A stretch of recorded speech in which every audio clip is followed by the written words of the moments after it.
Bueno, ahora sí. Bienvenidas y bienvenidos. ¿Cómo están? Espero que estén bien.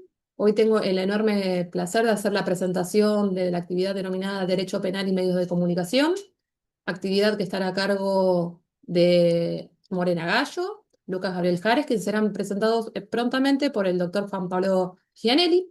A mí me toca hacer la presentación administrativa de parte de la facultad. Mi nombre es Ariadna, soy subsecretaria de Bienestar Estudiantil y los voy a estar acompañando, las voy a estar acompañando en el transcurso de esta actividad. Cuestiones administrativas a tener en cuenta antes de iniciar con las presentaciones propiamente dichas. Esta actividad, por ustedes por estar participando, van a recibir un certificado de asistencia. ¿Cómo van a hacer para solicitar este certificado? En el transcurso de la actividad voy a enviarles en el chat un link de Google Form en el cual ustedes van a completar con sus datos una sola vez, no hace falta que lo completen de manera duplicada o dos o tres veces.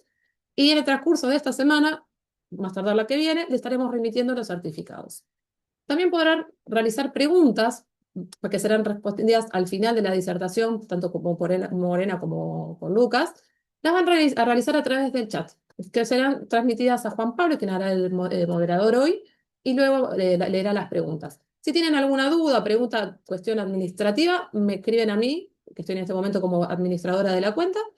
De ya agradecerles nuevamente por estar hoy en esta jornada, agradecerle tanto a Juan Pablo, a Morena, que nos está acompañando literal desde cruzando el Atlántico, así que está bastante lejos y bastante tarde, así que le agradecemos por este enorme esfuerzo que estás haciendo. Gracias a Lucas, que nos pudimos organizar esta actividad y bueno, poder seguir formándonos, que este es el rol de la universidad, universidad pública del conurbano, en poder formar estudiantes, abogados, con tener una opinión crítica y para eso les agradecemos por donar su tiempo, literal, porque es donar su tiempo, y poner en pos de este conocimiento para que podamos opinar con fundamentos.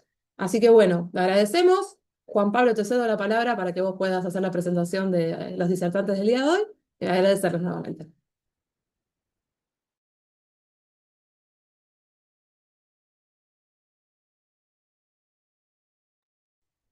Buenas tardes, ¿cómo les va? Mi nombre es Juan Pablo Gianelli, soy abogado de la Universidad de Buenos Aires, magíster en Derecho Penal de la Universidad Austral y empleado de la Justicia Criminal y Correccional.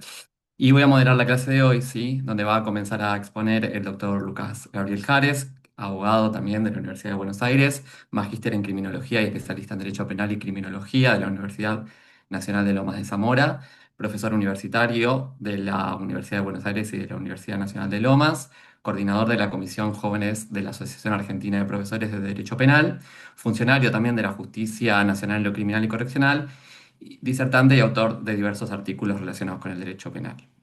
En el día de hoy, el doctor Lucas Gabriel Jarex va a exponer y su exposición se titula Inflación penal y medios de comunicación. Bueno, muchas gracias, Juanpi.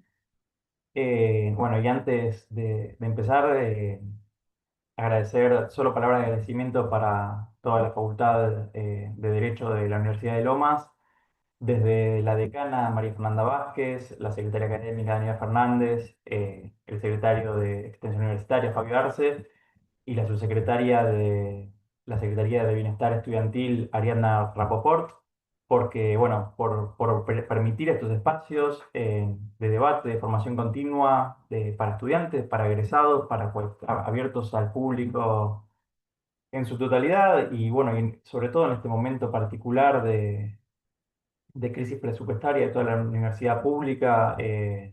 Seguir pudiendo gestionar y permitir estos espacios es muy, muy valioso, y es, bueno, muy bueno que los y las estudiantes los aprovechen porque son cuestiones para valorar. Realmente el seguimiento por la excelencia académica que hacen todos en Lomas, desde la decana hasta la última persona que se encarga de abrir un aula de ordenanza a la mañana y cerrarla a la noche para que todo funcione perfecto. Así que bueno, la verdad que es algo para resaltar. No es la única universidad en la que doy clases y realmente esta preocupación por el bienestar estudiantil es de excelencia. Así que bueno, muchas gracias. También agradecer a todos y a todas los participantes, porque bueno, obviamente están dedicando su tiempo en esta actividad. Así que bueno, espero que les guste. También agradecer a Morena Galo, a quien tuve el placer de conocer el año pasado en una instancia de investigación que hizo en el marco del doctorado que está haciendo en la Universidad de Calabria, de Italia. Morena vive en Italia, vino el año pasado unos meses a hacer la estancia de investigación a este país. Bueno, y ahí en varias actividades académicas que hizo la conocí y la verdad que es una profesional muy, muy valiosa. Está buenísimo, bueno, también que pueda ser escuchada en el país y bueno, también gracias a la universidad por permitirle eh, exponer hoy. Así bueno, sin más preámbulo, voy a empezar. ¿Me escuchan bien? ¿Se ve bien? ¿Todo eso bien? No soy muy amigo de la tecnología, tampoco soy muy amigo del PowerPoint, así que cualquier cosa al respecto, bueno, lo solucionaremos en el transcurso. Eh, y bueno, de lo que les voy a hablar hoy es de inflación penal y medios de comunicación. ¿Está bien? Eh, Hay una rama el problema- ahí está, ahora sí. eh, la rama del derecho penal que se encarga del estudio de esta relación entre medios de comunicación y derecho penal se llama criminología mediática. ¿Está bien? Antes de adentrarme puntualmente a la cuestión del derecho penal, les voy a hacer una analogía de algo parecido a lo que voy a hablar yo hoy. Ustedes se acordarán, año 2020, plena pandemia, lo que ocurría, ¿no? Cuando empezaron a hablar de las cuestiones de vacunas y medicamentos e información sobre el COVID, ¿no? Fue una época de mucha desinformación al respecto, y cualquiera opinaba de cualquier cosa, pero solo que ahí es muy notorio que era un ámbito muy, muy científico, ¿no? Hablar de medicamentos, de virus y de vacunas es algo que realmente hay que estar muy formado y quedó como muy expuesto que cualquier persona, sea periodista o no periodista, hablaba de cualquier cosa. Se ponía en tela de juicio la efectividad de las vacunas, dependiendo también de la nacionalidad de las vacunas, de qué laboratorio las hacía.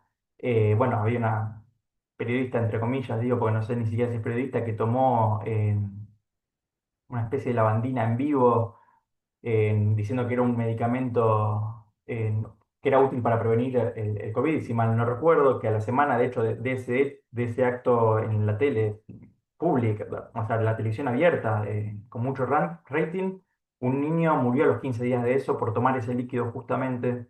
Entonces, bueno, fue un momento de mucha irresponsabilidad con relación a la información científica que circulaba en el medio, en realidad sobre información científica, pero que no tenía el rigor científico que debía tener. Me parece que las personas que están capacitadas para hablar de vacunas y virus son farmacéuticos, bioquímicos, personal de medicina.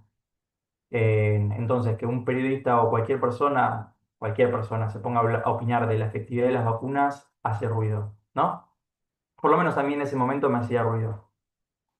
Con el derecho penal pasa lo mismo, solo que nos sentimos todos más, no sé por qué, habilitados a opinar sobre el tema, ¿no? Si nosotros traímos ahora en cualquier portal de noticias, de las 10 primeras noticias, por lo menos dos o tres van a ser relacionadas a algún hecho policial, algo relacionado al derecho penal. eh, y bueno, lo que yo les voy a hablar hoy es de cómo influyen los medios de comunicación en la creación de la legislación penal y en el deterioro de la legislación penal a raíz de estas reformas que siempre terminan con un tinte punitivo, ¿no? Eh, a ver, vale una aclaración de que la degradación del derecho penal no es culpa de los medios de comunicación, ¿no? Pero sí parte de cómo se trata el derecho penal en los medios de comunicación es parte de este populismo penal, de esta inflación penal, ¿no? Que ocurre en los últimos años. Eh, Como le decía, bueno, la criminología mediática puede ser estudiada y analizada desde muchas ópticas. Puede ser la exposición de las víctimas a situaciones revictimizantes, pues el caso de Melina Romero de hace unos años, no sé si se acuerdan, tapas de diarios hablando de la vida privada que tenía, de si salía a los boliches, si había dejado el colegio, y estábamos hablando de un femicidio de una menor de edad, y lo que se preocupaba en los medios era hablar de si salía a la noche o no, de juicios mediáticos populares. e influencia en las decisiones del Poder Judicial, que bueno, de acá va a hablar un poco, es lo que va a hablar Morena al respecto, ¿no? De esto, pero bueno, lo vimos un montón de veces, de cómo los medios anticipan condenas, lo que se llama condenas mediáticas, ¿no? Pero bueno, ya eso se va a analizar un poco más Morena. Después también de las noticias falsas. También durante la charla vamos a ver que los medios de comunicación no inventan una noticia. A ver, siempre parten de una realidad, de un hecho real, pero después que muchas veces se degenera, ¿no?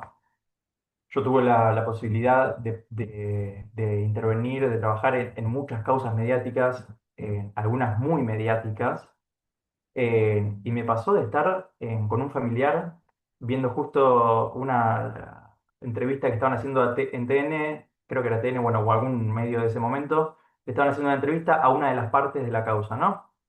Y la persona que estaba hablando decía, hoy declaró la testigo Gómez y dijo que la pared era blanca. Y yo le digo a la persona que estaba al lado mío, que era familiar, digo, un vínculo muy estrecho, le digo, es mentira, la testigo Gómez dijo que la pared era negra. Y la persona que estaba al lado mío me dijo, no, si la persona que está hablando dijo que la pared era blanca, es blanca. Yo trabajaba en esa causa, yo había estado en la declaración y lo que estaba diciendo estaba mal, o sea, entonces a eso es lo que me refiero por ahí en noticias falsas, o bueno, también agrandar, deformar las noticias, bueno, todo lo vamos a ir viendo. Y de lo que yo voy a hablar puntualmente hoy es esta influencia en la creación de las leyes penales, ¿no? Eh, Cómo siempre tiene cierto morbo las noticias relacionadas al derecho penal, a los delitos, a los policiales, y hay cierto énfasis en los delitos violentos sexuales o los que involucran menores. Eh, y esto tiene un montón de consecuencias. Yo voy a tratar de hablar lo menos técnico posible, y, pero de esos hechos que se hace mucho énfasis al reiterarse, al hablar muchas veces, se pide opiniones de personas que no son expertas en la materia, se va generando una realidad que muchas veces no se condice con las estadísticas. Si se estamos mostrando un hecho cometido por un menor, un hecho violento por un menor de edad, y lo reiteramos y lo volvemos a pasar y vamos dando detalles de a poco, todos detalles morbosos que son los que venden, ¿no? En las noticias, eh, se va generando una falsa sensación de que no se condice con las estadísticas oficiales. A ver, con esto, por el ejemplo este de los menores de edad, desde el año pasado hasta que se sancionó la ley de la reforma de la edad de imputabilidad, se generaron, o sea, cada vez que había un delito violento que involucraba a un menor, se le daba mucha importancia, se volvía a pedir la baja de la edad de imputabilidad, y realmente a la cuestión estadística son ínfimos los delitos violentos cometidos por menores de 16 años. Por ejemplo, en el 2023, de los delitos violentos cometidos por menores, perdón, de todos los delitos cometidos, solamente era el 2% cometido por menores de 16 años, de todos los delitos en la provincia de Buenos Aires. De ese 2% solamente el 2% eran delitos contra la vida. Entonces estamos hablando de una cifra ínfima en comparación a lo que se vendía en ese momento, ¿no? Y bueno, también otra conclusión que vamos a llegar más adelante, pero ¿qué pasa con la prevención? O sea, se piensa que bajando la edad de imputabilidad o aumentando penas se previene el delito. Ya se sabe que esto no es así. En la misma semana que se le había dado, de hace un año más o menos, que se le dio mucho énfasis a un caso de un menor de edad, eh, no me acuerdo cómo se llamaban las partes, pero bueno, fue en La Plata, un caso muy resonante. Esa misma semana se había desmantelado la subsecretaría de Infancias, no me acuerdo el nombre completo, pero la misma semana. Entonces, estamos pidiendo la baja de la imputabilidad pensando que el derecho penal va a solucionar algo, eh, pero a la vez desmantelamos el único organismo que a duras penas trataba de contener a ese colectivo vulnerable de los menores de 16 años, ¿no? Entonces, bueno, volviendo a esto, con la reiteración de la noticia, con el énfasis, llamando a personas a hablar sobre el tema, o por ahí van a hablar de otro tema, no sé, caso de los rugbyers, llamaban a un jugador de rugby para hablar de la violencia de los rugbyers y de cómo podía influir la condena de ellos entre comillas, ejemplificadora. Bueno, y ahí se empieza a hablar como con expertos que no son expertos en la materia, bueno, y cómo también se muestra a las víctimas muchas veces como lo que se denomina víctima héroe. Ahora lo vamos a ver con el caso concreto que vamos a analizar hoy, que es el de las leyes Bloomberg. Bueno, en todo esto son las cuestiones que van generando la opinión pública, o sea, ante esta reiteración de los hechos, la falsa expectativa, la falsa realidad que se crea, que muchas veces no se condice con las estadísticas. Se va creando una opinión pública que pide reformas que siempre tienen que ser reformas urgentes para que parezcan que tienen un impacto. Entonces, bueno, esas eh, reformas suelen ser aumentar penas o crear nuevos delitos, básicamente. Es legislación penal represiva y pensando que el derecho penal tiene la solución mágica para los problemas, y ya sabemos que esto no es así. Años de historia, no solo el país del mundo lo demuestran, pero bueno, si no todos los delitos serían prisión perpetua y no habría delitos, ¿no? Eh, pero bueno, entonces con esto se busca transmitir, con estas reformas de legislación penal más represiva, se busca transmitir de una manera engañosa una supuesta sensación de seguridad que es temporal, porque sabemos que no sirve. Como esto, y a la vez se siguen degenerando y flexibilizando ciertas garantías, principios constitucionales. El Código Penal hoy está totalmente degenerado, las penas no tienen proporción. Pero bueno, vamos a ver cómo funciona esto que les decía de la criminología mediática puntualmente en el caso de Axel Bloomberg, que fue un caso muy resonante de hace 20 años, 22 años, en los que desde que ocurrió el hecho hasta que se empezaron a sancionar las leyes pasaron más o menos 20 días. Y se sancionaron 5 leyes represivas, obviamente, que lo único que hacían era aumentar penas, crear nuevos delitos, evitar la salida anticipada de ciertos delitos. eh, y eso demostró el poder político en ese momento como una solución, entre comillas, a la inseguridad. ¿Cómo fue este hecho? Bueno, el hecho real fue el secuestro y muerte de Axel Bloomberg. A raíz de este hecho, un hecho horrible que no se discute lo horrible de este hecho, pero bueno, a raíz de eso, el padre salió eh, fue tomado como el líder de la batalla para pedir estas reformas penales restrictivas. De hecho, organizó un montón de marchas en la Corte Suprema, al Congreso de ese momento, eh, y entregó él mismo un pedido a las autoridades, al Congreso en ese momento y a la Corte Suprema pidiendo esta serie de reformas eh, al Poder Legislativo, ¿no? Entonces, está el hecho real, está la reiteración y el énfasis de esa noticia, en ese momento, bueno, muchos me imagino que se van a acordar de los presentes, cómo se reiteraba ese hecho. Eh, Así se instaló ese clima de la percepción, o mejor dicho, ese clima social que pedía ese tipo de reformas, que el Congreso actúe de manera urgente, porque algo había que hacer. Bueno, y ese algo que había que hacer fue crear una serie de leyes que aumentaron penas, crearon delitos y básicamente no preventían, no ayudaron a prevenir nada, como demostraron los 20 años posteriores. Los debates parlamentarios de estas leyes son muy interesantes. Obviamente, en el marco de esta charla no los puedo reproducir todos, pero estos son solamente algunos fragmentos de algunos de los debates de las leyes, pero siempre se hablaba de la urgencia de estas leyes, de sancionar, de que había que escuchar al pueblo lo que estaba pidiendo, que era algo urgente, que había que reaccionar, que había una sensación de inseguridad, y todo se hablaba con una liviandad, pero no estaba basado en un análisis y en un debate como amerita la creación o la modificación de la legislación penal. Esto tiene que ser basado en expertos, en estadísticas, en materia de derecho penal, de criminología, de sociología, también, bueno, un montón de otras ramas, eh, y con un debate y un análisis muy riguroso que no se hizo ni se suele hacer en este tipo de reformas. Eh, Acá, bueno, pueden ver algunos de lo que dijeron estos legisladores. 20 días tardaron en aprobarse las leyes. Eh, Y ahí están los números de leyes. Bueno, igual de esto después lo vamos a poner a disposición, los PowerPoint si los quieren, y también les paso mi mail, o bueno, o me pueden buscar por Instagram y se los paso. Ahí también está lo que les decía de qué fue las modificaciones que se hicieron.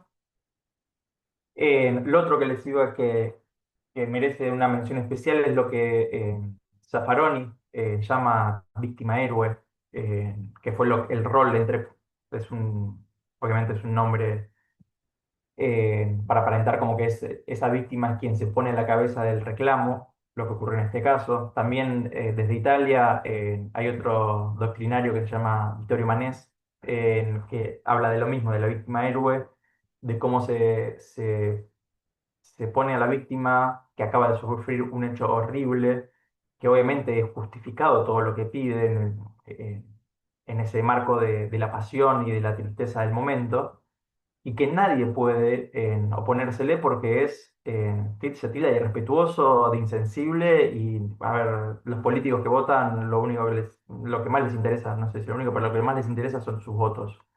Entonces, si no hacen esto, si no ceden ante estos pedidos sociales de mayor seguridad, que se traduce en mayores penas o o legislación penal más estricta, pierden votos. Entonces, bueno, se ve que en todo este caso hubo todo lo que tenía que ver de cómo influyen los medios y la opinión pública en la legislación penal. Hubo un hecho horrible, se tomó a la víctima como cabeza de los reclamos, el Poder Legislativo habilitó la creación de esta legislación punitiva sin mucho sentido, que lo único que genera es la deformación del Código Penal porque no brinda mayor seguridad, sí brinda una mayor sensación de seguridad y que se dé una respuesta a la sociedad a sus pedidos, pero no es lo que termina ocurriendo.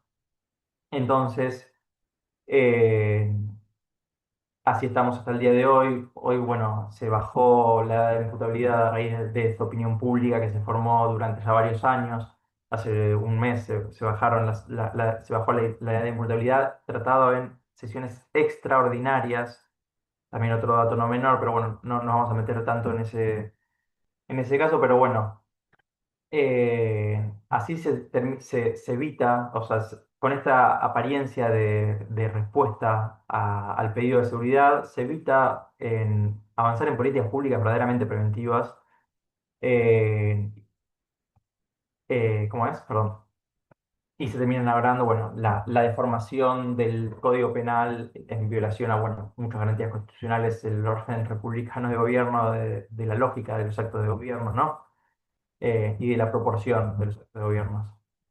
Y en contraposición, eh, los intentos de reformas penales que son respetuosos de las garantías convencionales y constitucionales tienden a ser catalogados peyorativamente como algo malo, como garantistas.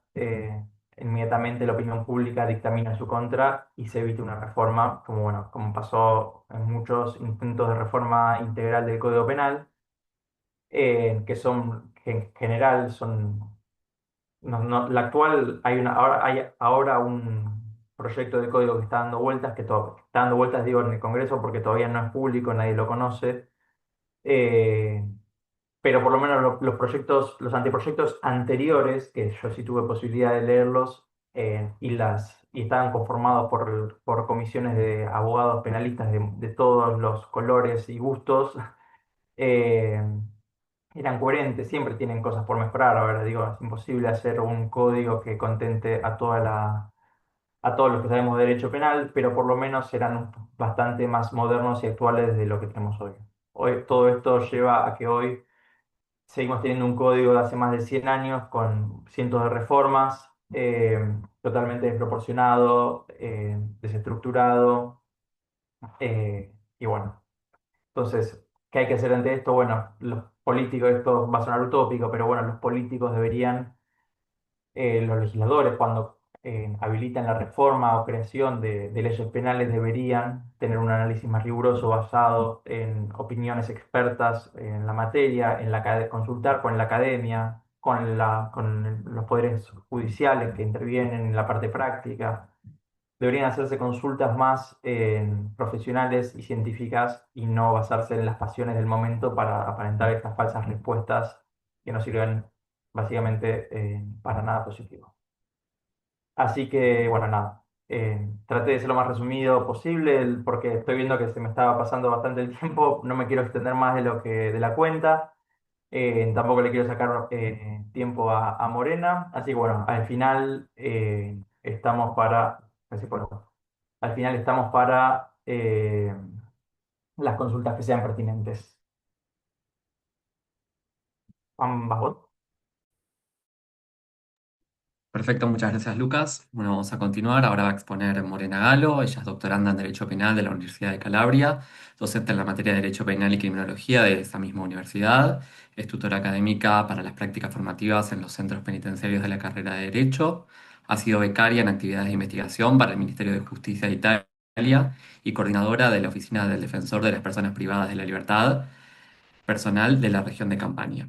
También ha sido delegada del Defensor Nacional de las Personas Privadas de la Libertad para la supervisión de los vuelos de repatriación forzada. Es miembro junior del Instituto de Estudios Penales del Centro de Investigación de la Universidad de Calabria. Es miembro de la Sociedad Científica Italiana de Estudios sobre la Mafia y la Antimafia. Es presidenta de la Asociación ISPA. Auxilia para la promoción de la cultura jurídica y el estudio del sistema penal en sus dimensiones sustantiva, procesal, penitenciaria y comparativa. Su exposición de hoy se titula Juicio mediático y pena natural. Buenas tardes a todos. En primer lugar, quiero agradecer a los organizadores de este evento, por ahora solo virtual, porque espero volver pronto a Buenos Aires y poder encontrarnos personalmente. Es un momento muy importante de reflexión de lo de hoy, por esto quiero agradecer a todos ustedes por la participación.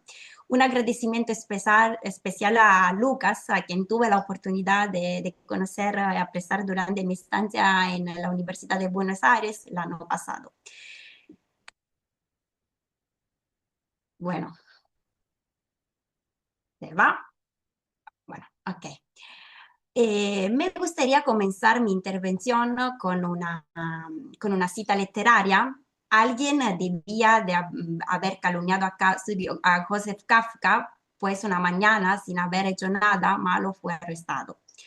El inicio de la obra maestra de Franz Kafka, El proceso, resuena hoy en nuestras salas de justicia con una trágica y sorprendente actualidad.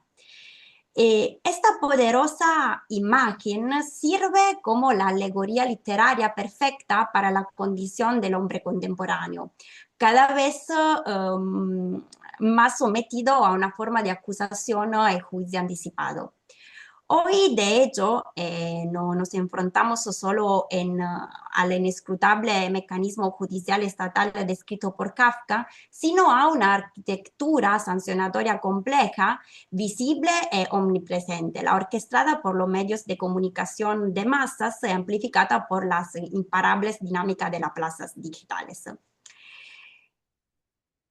El escenario actual impone al jurista la constatación de un verdadero dualismo procesal. Por un lado se encuentra el proceso formal, el regido por los códigos, por las garantías defensivas formalmente inalienables y de manera fundamental por el principio de presunción de inocencia que en Italia está consagrado en el artículo 27, apartado 2 de nuestra Constitución. Esto es el proceso que nosotros decimos de la toga, es el proceso formal, lento, garantista y orientado a la averiguación de la verdad procesal más allá de toda duda razonable. Por otro lado, asistimos cotidianamente a la celebración de un proceso informal, la arena mediática. Aquí las reglas se desintegran, el veredicto es instantáneo, la apelación es imposible y la condena extrajudicial es inmediata. El investigado o acusado es expuesto en lo que, tomando prestado al léxico de Michel Foucault, podría definirse como un moderno panóptico digital, donde la vigilancia es total y el castigo no espera la sentencia. La cuestión de hoy sitúa en el centro de nuestra reflexión y que considero crucial para el mantenimiento del Estado de Derecho es la siguiente. ¿Puede la justicia formal, la justicia de la toga, ignorar la pena ya impuesta por la justicia de la multitud? ¿Puede el ordenamiento seguir fingiendo estar ciego ante este excedente, que yo digo en latín surplus, de sufrimiento que aísla, estigmatiza y destruye a un individuo de forma irreversible al margen de cualquier garantía y muchos antes de una condena definitiva? Bueno, hoy mi contribución se propone analizar la condena social no como un hecho meramente sociológico, sino como una sanción de hecho reconducible a la categoría jurídica de la pena natural dotada de efectos concretos sobre el bien vida, el bien salud, el bien reputación. El fenómeno del escarnio mediático y social, aunque mutado en su forma, hunde sus raíces en la historia de la pena. Si en el pasado se utilizaban instrumentos físicos para exponer al reo a la reprobación pública en una dimensión espacio-temporal bien delimitada, hoy el mecanismo punitivo se ha desmaterializado y amplificado, operando con una fuerza destructiva, en algunos casos asombrosa, que no conoce fronteras geográficas ni el olvido. El juicio de las redes sociales, respaldado y a menudo instigado por una crónica judicial que resbala con demasiada facilidad hacia el espectáculo del dolor, traspasa el límite del legítimo derecho a la información. El resultado es la creación de una imagen estereotipada del acusado, el propagador del mal, el monstruo, una marca que precede al proceso y que con mucha frecuencia sobrevive incluso a la absolución. Esta pena, que yo llamo antes de la pena, se manifiesta en formas de prejuicio tangible, un daño reputacional irreversible, es decir, la destrucción sistemática de la reputación profesional y personal de un individuo, construida a lo largo de toda una vida de sacrificios, el aislamiento social económico, que incluye la pérdida del empleo, la exclusión de los circuitos sociales, en muchos casos la dolorosa alteración de las relaciones familiares que a menudo ceden bajo el peso del estigma social, y también un daño psicológico y físico que desencadena patologías a menudo más graves que la propia reclusión, ¿no?, empujando en ocasiones a gestos extremos. Este profundo sufrimiento, a pesar de no ser formalmente impuesto por un juez, es un daño cualificado que el individuo sufre como consecuencia directa de la acusación, ¿no?, y de su omnipresente exposición pública. Derecho penal, en su intento de lograr una justicia equitativa, no debería prescindir de la consideración de la pena de hecho ya expiada o infligida.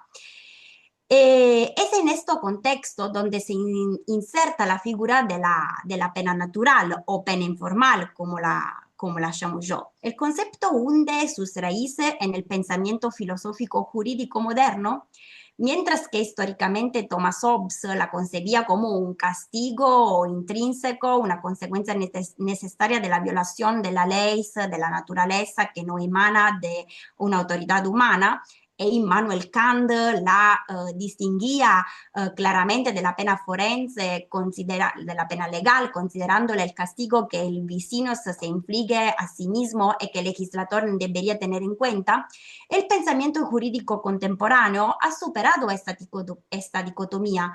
Hoy nos preguntamos sobre la necesidad de que el sufrimiento natural encuentre reconocimiento en la individualización de la pena formal. Podemos esbozar un modelo analítico estructural de la pena natural basado en 3 elementos constitutivos. Seguramente el primero es el sufrimiento, el malum passionis, un padecimiento concreto, físico, psicológico, moral, social o patrimonial sufrido por el autor del hecho. Fenomenológicamente no se distingue de la pena legal, cuya esencia es también un malum passioni propter malum actionis. Por lo demás, el Tribunal Europeo de los Derechos Humanos nos enseña que lo que califica a una medida como penal es su aflictividad concreta, independientemente del nomen atribuito por el derecho interno. El segundo elemento es el nexo de casualidad. El sufrimiento debe ser una consecuencia directa o indirecta del mismo hecho delictivo. Es este nexo etiológico el que vincula el padecimiento a la conducta del autor en analogía con el principio nulla pena sine crimen. Nosotros en Italia usamos mucho el latín, así que pido disculpas. El principio de la nulla pena sine crimen que rige la pena formal. En tercero, la ausencia del fin punitivo estatal. Esto es lo más importante. Esto es el elemento decisivo y calificador de la pena natural. El mal sufrido no está programado por el ordenamiento para castigar. Puede derivar naturalmente del hecho, como en el ejemplo clásico de la madre que causa de forma imprudente la muerte de su hijo, o puede ser mediado por terceros, como precisamente los medios de comunicación.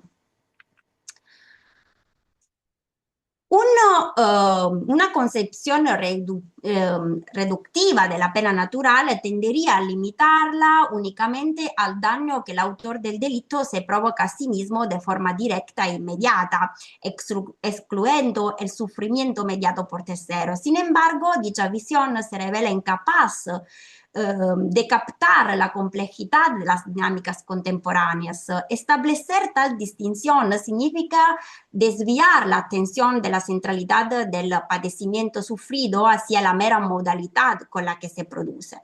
En una sociedad de la información, la virulenta reacción mediática ante de un delito no es un evento excepcional, sino una consecuencia casi natural, un riesgo inmanente. Applicando nuestro modelo de pena natural, el sufrimiento derivado del proceso mediático se califica perfectamente como pena natural. Existe un sufrimiento de excepcional gravedad, existe el nexo causal con el hecho delictivo, ya que sin el delito no habría habido investigación ni resonancia mediática, existe la ausencia de un fin punitivo estatal, ya que la sanción emana de la sociedad civil, movida por lógicas informativas, comerciales o de mero morbo, y no por un propósito punitivo formalizado por la ley. Reconocer esta dinámica no es una mera operación de catalogación dogmática, sino una necesidad funcional para la aplicación de los principios constitucionales, vital para permitir al juez evitar un exceso punitivo que viole el principio de proporcionalidad. El objetivo es arrebatar a la justicia por mano propia mediática el poder de determinar la cantidad de pena global efectivamente sufrida por el individuo. Llegados a este punto, surge la objeción epistemológica más frecuente y aparentemente insuperable. ¿Cómo es posible cuantificar un daño reputacional, una estigmatización social o una angustia psicológica para traducirlo en una reducción del quantum de la pena privativa de libertad? Este escepticismo omite una premisa fundamental, que toda la estructura axiológica y normativa del derecho penal está edificada sobre una continua e ineludible operación de conmisuración de lo inconmisurable. El ordenamiento convierte sistemáticamente valores de sufrimiento ontológicamente heterogéneos en una moneda sancionatoria convencional. La dificultad técnica de la evaluación no puede, por tanto, erigirse en principio obstativo para negar relevancia a un sufrimiento real y documentable que incide directamente sobre la libertad personal y la dignidad del reo. El propio acto de pretender un marco penal por parte del legislador, transformando la ofensa a la vida, al patrimonio, al honor en días de reclusión, construye una macroscópica operación de conversión agiológica. Pensemos en la equiparación entre la pena de multa y prisión prevista en el artículo 135 de nuestro Código Penal, del Código Penal italiano, que fija que fija un valor económico convencional para cada día de reclusión, ¿no? Demostrando la fungibilidad entre sanciones. O pensamos también en los refinados baremos civilistas elaborados en Italia para la liquidación del precium doloris. Si el mismo sistema jurídico considera posible è necessario cuantificare el dolor con fines resarcitorios, no existen obstáculos lógicos o ontológicos para una evaluación análoga, aunque sea aproximada y prudencial con fines penologicos compensadores. El ordenamiento italiano yo sé también el ordenamiento argentino de muchos otros países de Europa ya conoce esta lógica. Un ejemplo apremiante es la deducción de la prisión preventiva, una privación de libertad con fines procesales y no con fines punitivos, que el ordenamiento obliga a descontar íntegramente de la pena final y a ejecutar. No hacerlo haría que la sanción final fuera patentemente desproporcionada y contraría la finalidad reeducatora de la pena.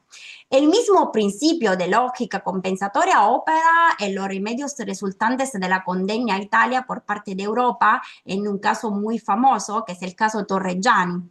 El artículo 35 ter de nuestro ordenamiento penitenciario prevé como remedio prioritario para el trato inhumano debido al hacinamiento carcelario no una monetización, sino una reducción de la pena privativa de libertad restante. En este caso, el excedente de sufrimiento se compensa con la misma moneda de la pena legal. Si miramos también a otros ordenamientos europeos, modelos similares operan, por ejemplo, en España para la dilación indebita reconocida como una verdadera atenuante para compensar la deuda con la sociedad, o también en Alemania, donde el juez declara una parte de la pena ya ejecutada a título de compensación por los retratos judiciales. Actualmente en el ordinamiento italiano ofrece instrumentos que en la práctica se revelan insuficientes para gestionar la complejidad del fenómeno. Existen las circunstancias atenuantes genéricas en el artículo 62 bis de nuestro Código Penal que permiten de manera abstracta valorar circunstancias diferentes, entre ellas el prejuicio mediático. Esto es exactamente lo que hizo en un pronunciamiento histórico, porque es el primero en Italia, el Tribunal de Apelación de Milán en una sentencia de 2 meses antes.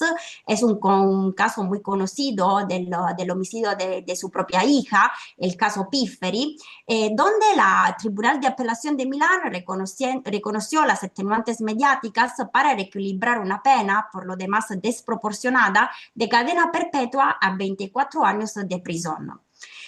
Sin embargo, este aval jurisprudencial demuestra también la fragilidad del sistema de legge lata. Confiar en las atenuantes genéricas conlleva una excesiva discrecionalidad. Al no existir una obligación normativa ni una práctica consolidada, la mayoría de los jueces tiende a concentrarse en factores postdelictivos tradicionales, ignorando el castigo social. Esto genera una falta de sistematicidad en el territorio nacional, donde la respuesta a la picota se vuelve casual dependientemente de la sensibilidad del tribunal. Por no hablar de la devaluación de la dignidad jurídica del prejuicio relegada a una mera cláusula de cierre genérica. Tampoco la indemnización civil por difamación o por crónica non veras es una alternativa adecuada. El dinero no anula ni reduce los días de reclusión que el Estado debe imponer. La pena natural es una cuestión de quantum de la pena legal, no de compensación económica ex post. Por esta razón, y voy concluyendo, mi idea propone de de legge ferenda la introduzione in Italia di una circostanza attenuante specifica, una válvula de escape estructural para reabsorber la pena informal, aplicable ante un prejuicio grave y probado sufrido como consecuencia de una sobreexposición mediática desproporcionada e objetivamente lesiva de la presunción de inocencia. Dicha comprobación, ¿no?, deberá ser rigurosa, se deberá evaluar si la copertura ha traspasado los límites hacia un juicio de culpabilidad anticipado e espectacularizado, violando los cánones de pertinencia, verdad y continencia. No estamos hablando del ejercicio legítimo del derecho a la información, sino de los casos en que la vox populi es generada e instigada artificialmente. A tal fin, ¿no?, propongo el uso de una pericial mediática, una prueba pericial comandada a expertos en comunicación o en data analysis legal para objetivar la violencia sufrida, monitorizando la frecuencia, la difusión, el tono, el sentimiento de la cobertura, proporcionando así al juez parámetros cuantitativos y cualitativos para establecer la indecencia efectiva en la vida del sujeto. Non cualquiera mención en los periódicos generará una rebaja de la pena. Será necesario la prueba, este un informe psicológico, el desplome de la marca personal o la documentación de un despido, de la irreversibilidad del daño. La introducción a esta circunstancia no tiene el propósito de conceder una amnistía a los culpables ni de limitar el derecho a la información. Por el contrario, tiene la finalidad de orden superior. Reafirmaría de manera inequívoca que solo el Estado, a través de su aparato judicial, tiene el monopolio en la imposición de la pena, neutralizando el exceso punitivo de la multitud.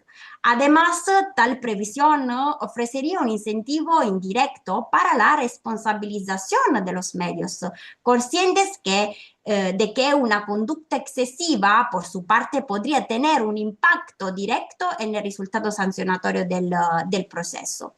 El derecho penal, para mantener su función de tutela de la persona y de civilización, debe ser elástico y asimilar las dinámicas tecnológicas contemporáneas. En la era digital, el proceso mediático ya no es un ruido de fondo, sino una verdadera condena anticipada. Reconocer este sufrimiento como pena natural evita que la pena legal se convierta en una injusta duplicación de una sanción ya sufrida. No se trata de una batalla contra la información, como mucha gente piensa, sino de una defensa de la dignidad humana y de los principios del Estado de Derecho. En un Estado de Derecho digno de este nombre, ninguna pena, aunque sea informal, debería operar antes e al margen del proceso formal. Esta intervención normativa en Italia que yo propongo representa un deber de civilización jurídica necesario para honorar la presunción de inocencia y finalmente para reafirmar la primacía del proceso formal, la primacía de la toga, que es la ropa que nosotros emitimos cuando vamos en una aula de tribunal, per reafirmar la primacía del proceso formal sobre la picota mediática. Muchas gracias. Muchas gracias. Bueno, acá tenemos una de las preguntas que nos mandaron por el chat, que dice, ¿la presión social generada por los medios puede derivar en decisiones judiciales más punitivas? Bueno, Mori, impecable. Primero la exposición y bueno, tu PowerPoint, tu filmina fueron increíbles. Las mías quedaron, parecen hechas de un nene de jardín de infantes. Pero bueno, no soy muy amigo de la tecnología. Eh, Creo que va dirigida a la parte primera por ahí, que fue lo que... Bueno, lo podemos encargar de los dos lados las respuestas. Eh, yo afirmo que sí, y hay miles de ejemplos al respecto, sobre todo con el tema prisiones preventivas. Eh, pero también, bueno, hay un caso muy mediático de hace varios años también ya, que para mí fue una aberración jurídica, fue el caso de Píparo, que se catalogó como un aborto, perdón, como un homicidio eh, agravado bueno, por crímenes causa, no importa eso, pero catalogaron como un homicidio la agresión a un feto. Digo, cuando hubo un disparo fue a una mujer embarazada, hubo una lesión al feto, que eso provocó una expulsión anticipada del feto, que estuvo unos días con vida tratando bueno, con intervenciones médicas y finalmente murió más o menos a la semana del hecho. Pero el ataque fue a un feto, no hay duda de que se trata de un aborto. Digo, fue a una persona embarazada el ataque, bueno, en ese momento era un feto cuando fue el ataque y después falleció a la semana y bueno, tanto el tribunal que intervino como la casación provincial lo catalogaron como un homicidio.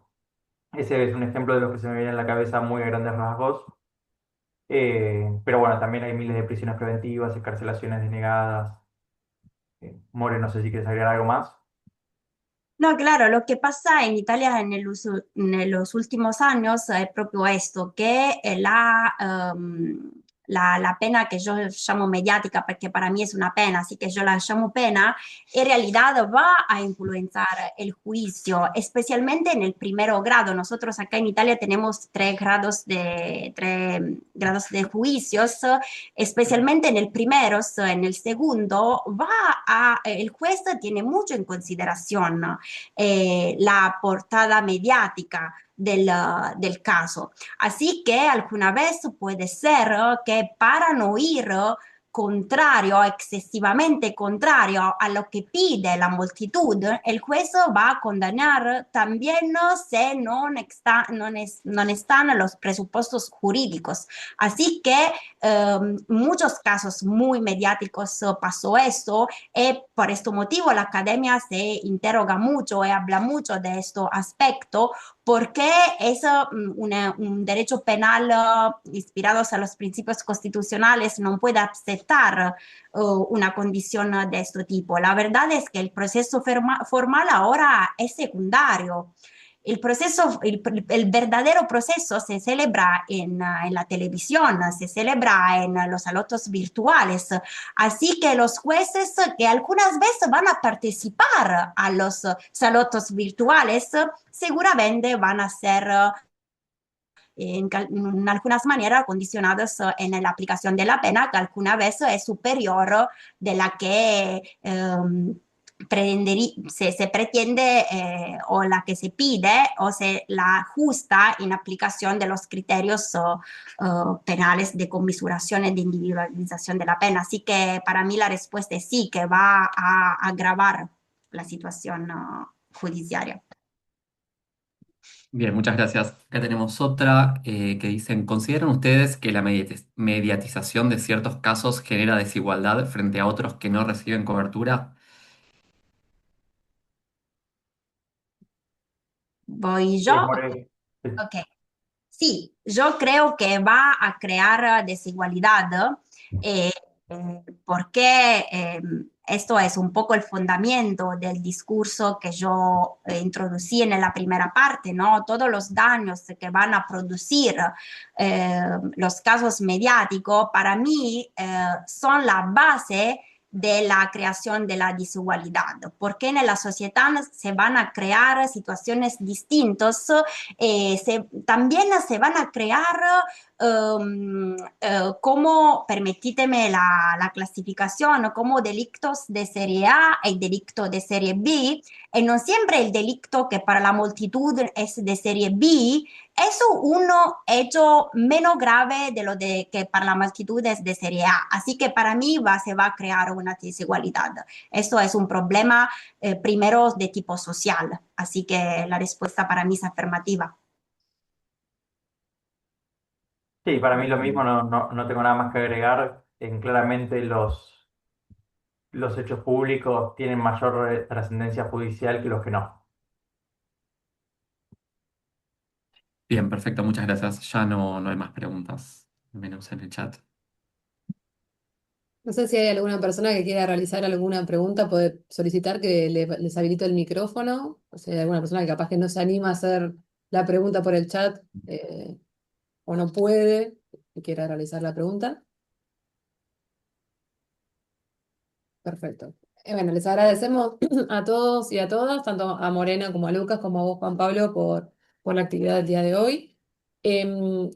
Tanto Morena como Lucas dejan a disposición el material con el que estuvieron compartiendo la clase, así que yo ahora en este instante les voy a dejar en el mail, en el chat, perdón, el mail donde ustedes pueden solicitarlo a partir de mañana.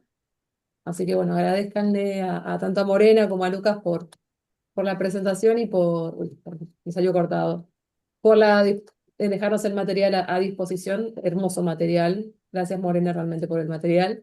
Lucas, el tuyo también tuvo mucha onda, pero aquí hay que Nada, seguir la Morena en este caso. A ver, aguarden un segundito porque me parece que me están... Acá tengo dos preguntas más. Si te parece, me parece que están buenas, por eso también vamos a dar espacio a que ahí te las envío, Juan Pablo. Aguarden un segundito.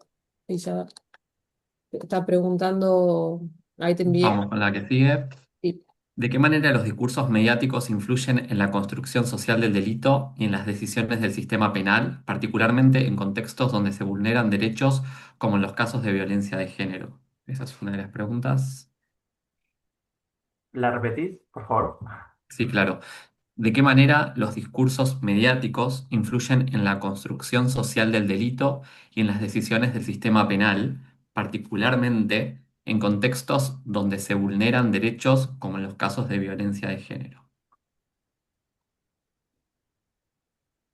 ¿Querés morir? Ok, perfecto. Yo creo que el proceso mediático o la discusión mediática sobre los delitos es la base que va a evaluar, es la cosa más importante para el legislador para emitir nuevas leyes que van a tener una directiva. En Argentina sé que el término no es populismo, acá hablamos de populismo penal, pero me parece que en Argentina se dice en otra manera, porque populismo es una palabra buena, me parece que en Argentina popularismo, una cosa de esto. No, no, porque Zaffaroni le dice populacherismo, pero está bien dicho Popularismo. igual populismo también. Ok, es populismo, una forma de populismo penal. La verdad es que el legislador quiere, quiere consenso de la multitud, así que captura, hace propia toda la cuestión mediática para emitir nuevos delitos. Por ejemplo, acá en Italia en estos días, en estos últimos meses, estamos hablando mucho del delito de feminicidio, porque yo sé que en Argentina existe un delito que va a punir con una pena Perfecto. con una pena perpetua el homicidio de la mujer. Acá no existeba este tipo de diferencia porque será mujer o también hombre se iba abajo de la categoría del homicidio, pero ahora se emitió en el ordenamiento este nuevo delito que es lo de feminicidio, y esto es en contradicción con la Constitución, claramente, porque va en contradicción con el principio de igualdad, pero es exactamente lo que pedía los medios de comunicación. La introducción de un delito preciso. Así que el legislador siempre acá en Italia va a hacer esto. Lo que pide la multitud a través de los medios de comunicación tiene que transformarse en una ley muy punitiva porque la dirección es del populismo penal, porque es muy fácil utilizar la materia penal. Lucas lo decía antes, ¿no? Yo digo siempre que escribir una ley no costa nada. Hacer soluciones prácticas para resolver las cosas que son especialmente de tipo social costa mucho por el Estado. Así que se va a resolver todo con el derecho penal. Pero en general, el derecho penal acá, el legislador va a escribir leyes por a condenar, para seguir lo que dicen los medios de comunicación. Así que el problema es muy amplio. Esta pregunta es excelente porque es la base de toda la cuestión de que hablamos hoy en el mundo, de las problemáticas del derecho penal actual gestionado de nuestros actuales gobiernos. Así que muy buena pregunta, gracias. Amparo, Sí, también solamente lo que hacía referencia al contexto del delito y bueno, la cuestión de violencia de género es muy importante que no realmente muchas veces no ocurre, es respetar a las víctimas y no revictimizarlas. Esto que el ejemplo que había dado antes de Melina Romero, de cómo estaba vestida, de qué actividades hacía, de cómo estaba vestida, bueno, el triple crimen que pasó hace unos meses también en la provincia de Buenos Aires, si mal no recuerdo era, digo, son todos pues, construcciones revictimizantes y que también generan, o sea, empiezan como, depende del enfoque que se les dé muchas veces, tratan de correr el lugar hacia la culpa de la víctima cuando no se deberían tratar así. Realmente las cuestiones no están, muchas veces se abordan sin perspectiva de género y realmente eso debería cambiar. Bueno, o muchas causas que también en la foto ponen a la cara de la víctima y no al imputado se le distorsiona la cara, pero a las víctimas no. Eh, que está bien, digo, que está bien que al imputado no se le muestre la cara, pero tampoco a la víctima. A eso es lo que voy, digo, tendría que ser algo igual del respeto o consultar, por lo menos, no sé, tratar de consultar, pero sin invadir. Pero bueno, sí, es un tema muy complejo cómo se abordan los temas de la cuestión de la violencia de género. Bueno, el año pasado, hace unos meses, pasó también con la ex integrante de Bandana. Digo que por ser alguien mediática se le insistía, se puso a hablar a sus familiares al respecto.